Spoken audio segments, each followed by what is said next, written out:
ផ្កាអើយអើយផ្ការីកក្នុងសួនច្បារររាត្រីចៅក្លិនក្រអូបដល់ជាប់ដួងហរតីឲ្យធីអាឡ័យម្លែណាវាយោផាយផាន់ចៅក្លិនកុលាបតាមវាតាស្ដាយក្លិនបុផានឹងវីរៈសែនស្ដាយវីរៈម្លេះទេស្ដាយក្លិនកុលាបវៃម្លេះទេស្ដាយបានទៅគេបីត្រក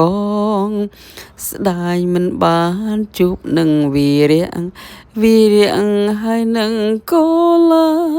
ប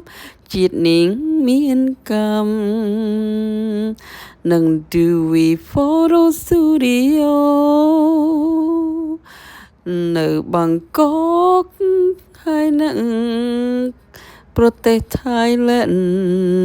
ស្ដាយក្លិនវីរៈនឹងកុលាប